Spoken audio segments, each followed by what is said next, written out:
Meus irmãos e minhas irmãs, hoje a Santa Liturgia da Igreja, nessa quarta-feira da Semana Santa, nos mostra duas realidades na carne de nosso Senhor Jesus Cristo.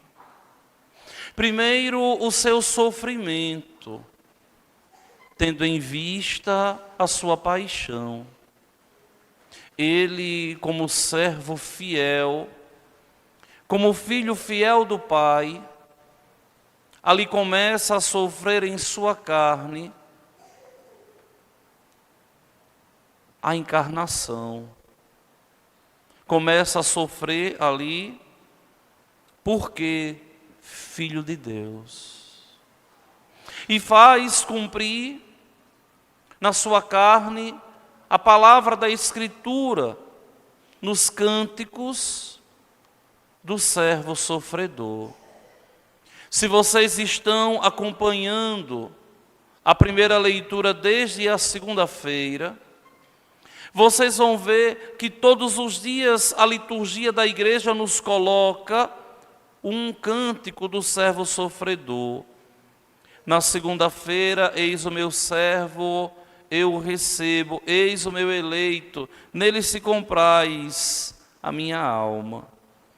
Na terça-feira, o Senhor chamou-me desde eu nascer, desde o ventre de minha mãe. E hoje o Senhor deu-me uma língua adestrada, para que eu saiba dizer palavras de conforto à pessoa abatida. E a liturgia da igreja vai continuando esse cântico até na próxima sexta-feira, quando, mais uma vez, volta esse cântico do servo sofredor. Depois, a liturgia da igreja nos mostra não só o sofrimento na carne, mas também a liturgia da igreja nos mostra o sofrimento psicológico de Jesus, de ser traído por um amigo, por alguém que ele elegeu, por alguém que ele escolheu, por alguém que foi objeto de suas orações. Lembrem que nosso Senhor, antes de chamar os apóstolos, nosso Senhor rezou para acertar na escolha. E acertou, mas não se abriu à graça de Deus. De tal modo que vocês acompanham o drama. Judas é uma personagem importante nesses dias. Na segunda-feira ele reclama: poderíamos pegar esse perfume aí, caro, de nardo puro, e vender para dar aos pobres. Jesus chama a atenção dele. Ontem, o texto santo nos mostrava Judas ali saindo imediatamente depois que recebeu o pão embebido no molho e o diabo adentrou no seu coração. Hoje, nós vemos aqui o Senhor falando escancaradamente de traição. Olha, um de vós vai me trair. Nosso Senhor aqui fala com muita propriedade. Um de vós vai me trair. E vai ser agora. Vão preparar o lugar da Páscoa. Vão lá. Preparem a nossa Páscoa, mas um de vós vai me trair. O drama está só começando. E eles começaram a se perguntar: será que serei eu? Senhor, será que sou eu? Será, Senhor, que sou eu? Os discípulos não sabiam a proporção da traição. Não era simplesmente uma negação como Pedro, mas a traição aqui seria a condenação de nosso Senhor, a entrega para que ele fosse condenado. E por fim, Judas pergunta: mestre, serei eu? Vejam que até no modo de perguntar, o autor sagrado coloca a diferença. Os 11 perguntam: Senhor, será que serei eu? Senhor, será que sou eu? Mas Judas não chama ele de Dominus, de Senhor, de Deus, de Adonai, não. Mas chama simplesmente de mestre, Raboni ou Rabone, dependendo da tradução, da transliteração. Raboni, serei eu. Aqui fica clara a evidência que Judas não enxerga a divindade em Jesus, mas simplesmente um mestre, um homem incapaz de ensinar tantas coisas. E Jesus não diz sim, vai ser você, não.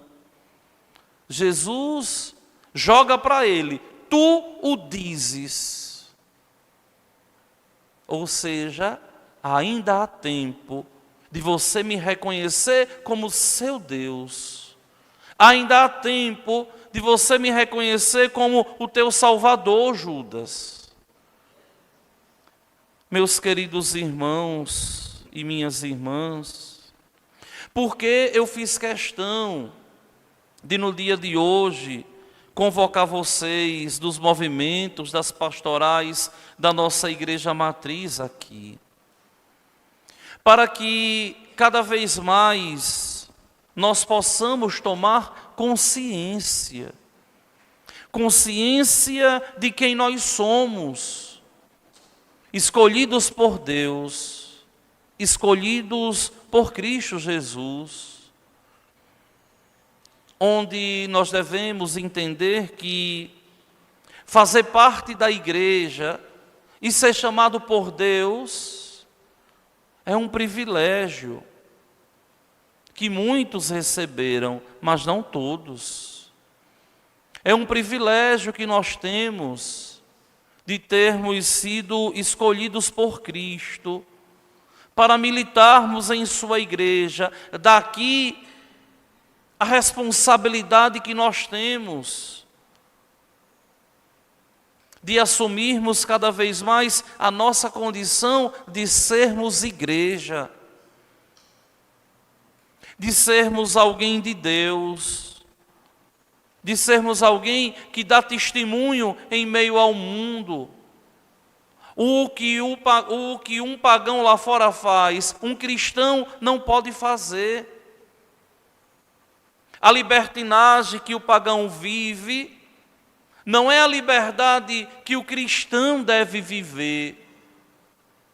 E nós vemos com muita clareza hoje em dia os cristãos que estão meio que perdidos em meio ao mundo, não se comportam mais como amigos de Cristo, não se comportam mais como vasos de eleição, não assumiram ainda essa amizade que nos faz muitas vezes perder tantos amigos lá fora. Você observe que, se você quiser servir mesmo a Jesus Cristo, muitos lá fora que não servem a Cristo vão te ver sempre como o antipático, como o careta, como o Caxias, quem sabe. Sempre, quem não é amigo de Cristo vai olhar para você atravessado. E na hora que você tiver que testemunhar Cristo, automaticamente aquele que não é amigo de Cristo vai tentar desqualificar a sua amizade com Cristo. Você pode, todo mundo faz. Você é livre. Quem disse que nós somos livres para vivermos a libertinagem? Não, nós somos livres para vivermos a liberdade evangélica, aquela que Cristo Jesus nos libertou. Então é preciso que nós sejamos igreja, assumamos a nossa responsabilidade de sermos em meio ao mundo discípulos, amigos de nosso Senhor Jesus Cristo. Não simplesmente um participante de um grupo que se reúne na igreja, não simplesmente um participante que vai à igreja escutar algo bom, porque socialmente pode ser interessante que eu vá à igreja. Não. Nós somos igreja, somos discípulos de Jesus Cristo e devemos enxergar a nossa estadia na igreja com muita responsabilidade. A evangelização, a missão, o compromisso de fé não é só e unicamente do sacerdote que conduz a igreja, a paróquia, não. Mas é do sacerdote e dos fiéis e do sacerdote. O sacerdote não age sozinho, mas ele age na cabeça da igreja, que é Cristo. E os fiéis agem na igreja, mas no corpo de Cristo. É por isso que o sacerdote, ele é o primeiro a fazer a opção pela igreja. Mas vocês todos também são. E é muito triste quando a gente vê que tem alguém dentro da igreja que muitas vezes está de braços cruzados, que não entendeu ainda que é chamado a fazer a sua parte. Na liturgia, na música, na evangelização através da Legião de Maria, na adoração através do apostolado da oração, no apostolado nas casas através da Mãe Rainha, na catequese de primeira Eucaristia, de Crisma, na catequese familiar, na catequese batismal. Fazer a sua parte enquanto igreja e formarmos essa belíssima obra de arte, que é o corpo de nosso Senhor, chamado à santidade. Só que dá uma tristeza tão grande quando nós vemos que muitos se comportam como traidores de Cristo. Na hora que devem defender a Cristo lá fora, na hora que devem defender a igreja lá fora, na hora que devem defender de verdade o reino dos céus, se calam ou agem hipocritamente, como se não fosse igreja e como se não tivesse nada a ver com isso. Não. Todo aquele que é batizado é responsável pela missão e pela evangelização. Todo aquele que é batizado é igreja. E aqui, o compromisso que nós temos de não sermos os traidores dos tempos atuais, mas devemos assumir com responsabilidade o caminho de santidade que Deus nos indicou dentro do nosso movimento, dentro da nossa pastoral.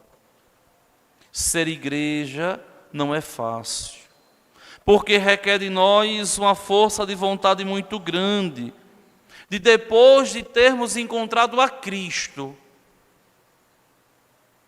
ajudarmos a Ele na evangelização. Parece meio forçada essa palavra ajudar, mas sim, ajudar aqui em fazer da minha contribuição pela minha salvação. E quando eu ajudo a evangelização, quando eu entro na missão, eu estou também me santificando. Porque o primeiro propósito do cristão está inserido dentro de uma pastoral, dentro de um movimento da igreja, não é levar Cristo aos outros, mas primeiro é ele mesmo se encontrar com Cristo. E depois que ele se encontrar com ele, aí sim, ele é chamado a mostrar o outro caminho do céu. Aqui nós temos de verdade o querigma, o anúncio do Evangelho, que não é falar de Cristo no mundo, mas é simplesmente partilhar a relação de amor que nós temos com Ele.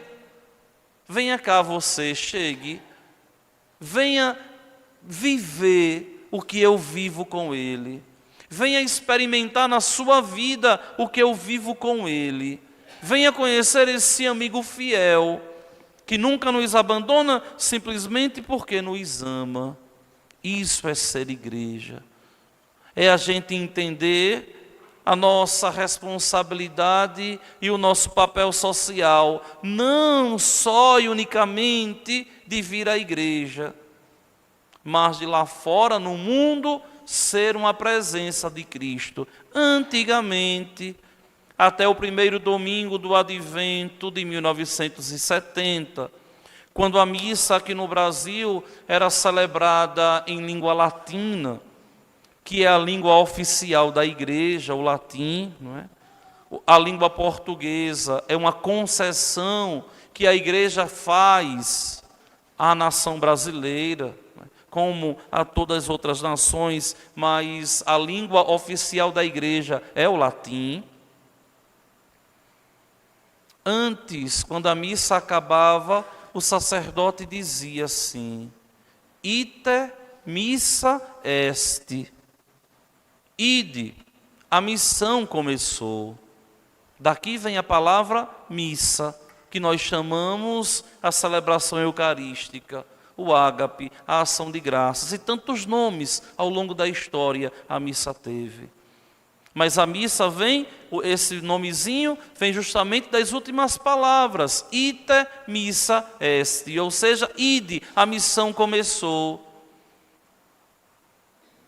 Quando eu digo assim, eu vou à missa, eu tenho que entender que eu estou dizendo, eu vou para o início da minha missão. E qual é o início da minha missão? É me encontrar com Ele, escutar o que Ele me diz, alimentar-me dEle e sair em meio ao mundo, sendo uma presença dEle, depois de escutar e depois de comungá-lo.